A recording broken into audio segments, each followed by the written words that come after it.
Coucou les amis, c'est Sandra, j'espère que vous allez bien, j'espère que vous êtes en pleine forme, j'espère que vous avez mangé votre crapaud ce matin, j'espère que vous avez fait quelque chose de difficile, mais qui vous tient à cœur ce matin. Vous avez fait un truc dur qui va vous donner de l'énergie pour faire des choses qui sont compliquées, mais à la fin de l'année, vous aurez une énorme satisfaction parce que vous aurez atteint un objectif. Et là, on n'est pas en train de parler des résolutions bidons de fin d'année. Non, là, on est en train de parler de la petite pierre que vous posez chaque jour pour atteindre un objectif que vous voulez vraiment atteindre, qui vous tient à cœur, que ce soit écrire un roman, que ce soit vous faire un corps d'athlète parce que vous avez des problèmes de santé liés à votre poids et que vous vous dites que il faut vraiment prendre ça à bras le corps. Pour le coup, c'est la bonne formule. Que vous avez un projet, je sais pas, de création d'entreprise, que vous avez un projet je sais pas moi, de faire votre potager, enfin j'en sais rien, mais un projet auquel vous tenez vraiment à cœur. Et chaque matin, vous avalez votre crapaud, le truc qui va vous challenger et qui va vous donner la pêche, la banane, l'énergie, le truc, pardon, le truc qui va faire que vous allez vous sentir un warrior dès le matin. Le truc qui vous fait vous sentir un warrior dès le matin, c'est ça en fait qu'il faut chercher. Et tu te dis, putain, si j'ai réussi à faire mes, je sais pas, 50 pompes ce matin, si j'ai réussi à écrire mes 15 minutes, même 15 minutes, hein, c'est bien. Si vous avez réussi à écrire 15 minutes et que vous vous sentez waouh, parce que vous aviez les yeux à moitié fermés, quand vous vous êtes réveillé, c'était super dur, que vous avez vraiment pas envie, mais que vous êtes forcé à le faire, mais après vous vous sentez tellement d'énergie en fait, tellement d'énergie, vous vous dites mais si je suis capable de faire ça, je suis capable de faire plein d'autres choses. C'est trouver de la force en fait. Ça aide à trouver de la force en soi. Et on parle pas de motivation, on parle vraiment là de discipline, d'autodiscipline. On n'aime pas l'autodiscipline, mais c'est ça quoi. Le seul moyen de lutter contre la flemme, c'est de prendre des habitudes et de faire les choses comme on se brosse les dents en fait. Ok, donc j'espère que vous avez bouffé votre crapaud ce matin, sinon c'est pas la peine d'écouter la suite, hein. Dégagez, allez bouffer votre crapaud. Aujourd'hui, je voulais vous parler du fait de s'autoriser à être maladroit. S'autoriser à être maladroit, ça veut dire quoi? Ça veut dire se donner le droit d'être imparfait, se donner le droit de ne pas savoir et d'apprendre, d'être en phase d'apprentissage. Et je vais vous parler d'une expérience que j'ai vécue qui est, pour le coup, c'est pas la meilleure des expériences à partager par rapport au fait d'être en apprentissage et de continuer quand même. Mais c'est une expérience significative. Donc, il y a quelques années de ça, j'ai décidé de m'inscrire au badminton. Voilà, donc il y avait les petites voix dans ma tête. Bon, t'es trop vieille, qu'est-ce que tu vas aller foutre là? Tu vas te retrouver avec des jeunes, ils vont te foutre de ta gueule, tu ne sais pas faire, euh, tu vas être ridicule. Enfin voilà, ça trottait dans ma tête. Euh, on avait joué un petit peu pendant les vacances, donc j'avais trouvé ça sympa. Je me suis dit, pourquoi pas. Bon, aucune expérience de sport de raquette. Je ne suis pas une grande sportive, même si je m'entretiens, mais je suis pas une grande sportive. Enfin, je suis pas une sportive, hein. Donc, j'y suis allée.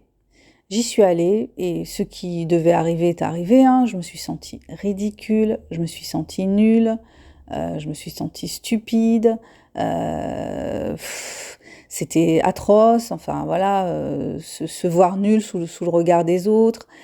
J'ai été infoutue je sais pas combien de temps je suis restée, j'ai dû rester un trimestre, infoutue de faire un seul service avec de la force en fait. Je n'arrivais pas à mobiliser la force de mon bras pour faire un service, donc j'ai jamais réussi. Voilà, donc vraiment un sentiment de nullité incroyable. En plus, moi j'ai un problème avec tout ce qui est comptage de points, suivre un match. Je suis incapable de suivre un match à la télé, par exemple, un match de foot, quel que soit le match du foot, du rugby, du basket, j'arrive pas en fait, mon attention elle s'envole, j'arrive pas à me concentrer. C'est un truc, j'ai pas de problème de concentration par ailleurs, mais ça j'y arrive pas. Ça, au bout d'un moment, tout devient indifférencié. Enfin, ça me parle pas du tout. Donc même quand je joue, bah du coup suivre les points, le nombre de points, savoir à quel moment j'ai perdu, parce que je perdais tout le temps, évidemment, j'ai jamais gagné aucune partie. Voilà, je comprenais rien, enfin j'étais complètement larguée, voilà, j'étais complètement larguée. Donc finalement j'ai abandonné parce qu'il n'y avait pas vraiment d'enjeu pour moi d'apprendre à jouer au badminton, hein. Je sais pas si aujourd'hui j'avais continué, ben, est-ce que j'aurais pu progresser? Certainement. Bon, voilà, mais il n'y avait pas d'enjeu.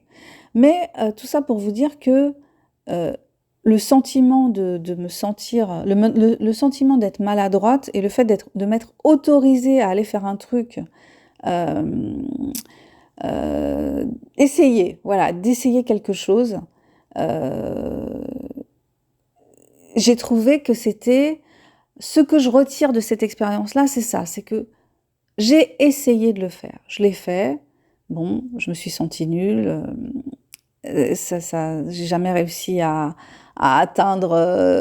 Enfin, j'ai fini par prendre la fuite parce que vraiment, je me demandais à chaque fois, mais qu'est-ce que tu fous là? Voilà, au bout d'un moment, j'ai cédé à ça et j'ai arrêté. Mais j'ai accepté quand même parce que je savais je savais qu'a priori, j'étais pas douée pour ça, en tout cas que c'était pas mon truc. Donc, je savais. Euh, un autre exemple un autre exemple du fait de s'autoriser à être maladroit, mais dans lequel j'ai persisté jusqu'à acquérir une certaine habileté, c'est l'auto-édition. Quand j'ai démarré dans l'auto-édition, c'était en 2009, parce que j'ai écrit un petit guide. Mon premier ouvrage en auto-édition, c'est un petit guide sur l'entretien des cheveux crépus au naturel. Donc j'ai commencé en 2009 avec ça, effectivement.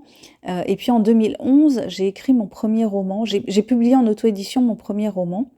Dans le cas de ces deux premiers ouvrages, eh bien, je me suis confrontée à ma maladresse. C'est-à-dire que je lis beaucoup, je regarde un peu je sais comment est fait un livre, a priori, mais je n'avais jamais produit moi-même un livre.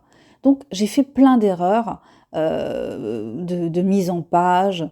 Par exemple, c'est seulement quand quelqu'un me l'a fait remarquer que je me suis rendu compte que les livres n'étaient pas numérotés dès la première page. C'est un truc, j'avais jamais fait attention. Enfin, plein de détails comme ça pour la mise en page. J'ai fait plein d'erreurs, voilà, c'était une catastrophe, la première parution, et puis la couverture aussi, au début, je bidouillais moi-même mes couvertures, donc j'ai fait comme je pouvais, j'ai utilisé Paint à l'époque, enfin vraiment, mais je l'ai fait, j'y tenais, j'ai essayé, je l'ai fait.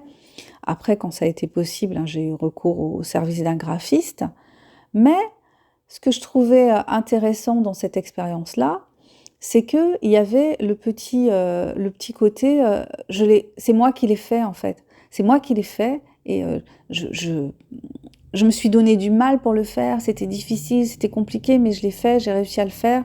Et puis, franchement, le bouquin que j'ai le plus vendu, c'est pas un bouquin avec une couverture de professionnel, c'est avec... enfin, c'est pas quand il a eu sa couverture de professionnel qui s'est beaucoup vendu, c'est quand il avait pas sa couverture professionnelle, entre guillemets. Voilà, soi-disant. Enfin, des fois, je me pose des questions sur ce qui est professionnel et sur l'impact, même si, évidemment, ça a un impact, mais bon, c'est un autre débat. Voilà, donc, dans ce sens-là, ma maladresse, je l'ai accueillie, je l'ai acceptée, Et j'ai progressé au fil du temps, donc entre ce que je faisais en auto-édition il y a, ouh là là, ça fait un bail maintenant quand même, hein, entre 2009 et 2011 et puis aujourd'hui 2024, ce que je suis capable de faire, ce que j'ai appris, ben, il y a un canyon, quoi, il y a vraiment un gap énorme. Et voilà, donc moi, ce que je vous encourage à faire, c'est ça, quoi. C'est vous autoriser à être maladroit, c'est accepter votre maladresse, accepter que vous serez maladroit parce que c'est le passage obligé, en fait, la maladresse dans certains cas. Et après, ben, soit on se dit, bon, ben, je suis maladroit, c'est bon, ça me saoule, comme pour moi, pour le badminton, bon, j'ai arrêté. Soit je me dis, je suis maladroite, mais je vais progresser parce que ben, ça me tient à cœur, parce que j'en ai envie, parce que j'en ai besoin pour l'auto-édition, pour l'écriture aussi d'une manière générale. Donc, vous allez sentir, en fait, vous allez sentir si ça vous prend aux tripes ou pas de progresser, ok? Mais c'est pas le premier obstacle qui va vous faire abandonner. C'est pas la première maladresse qui doit vous faire abandonner. Si vraiment c'est important pour vous, il faut continuer, il faut vous accrocher et ben, au bout d'un moment, ben, vous, vous acquérerez certains automatismes. Vous comprendrez pourquoi vous vous trompez là, vous irez chercher l'information à gauche, à droite, vous trouverez des personnes ressources. Donc, c'est ça. Si vraiment on a envie, moi, si vraiment j'avais eu envie de m'améliorer au badminton, ben, j'aurais fait, je sais pas, au lieu de faire 1 heure ou 2 heures par semaine, j'en aurais fait 5, 6, 10 peut-être, et sans doute que je me serais améliorée à force, ou alors vraiment, j'aurais été un cas désespéré. Mais ça, en fait, au fond, ça m'intéressait pas. Au fond, ça m'intéressait pas. Ok, ben écoutez, c'était ça que j'avais envie de partager avec vous aujourd'hui, le fait de s'autoriser à être maladroit, donc de s'accorder ce droit-là, parce que c'est ça qui nous fait progresser. Et c'est ça qui est important, la progression. C'est la seule chose qui est importante finalement. Ok, ben je vais m'arrêter là par rapport à cette histoire de maladresse. Je me présente pour ceux qui ne me connaissent pas. Je suis Sandra Ganva, je suis écrivaine indépendante et sur cette chaîne, je partage avec vous ce que j'ai envie de partager.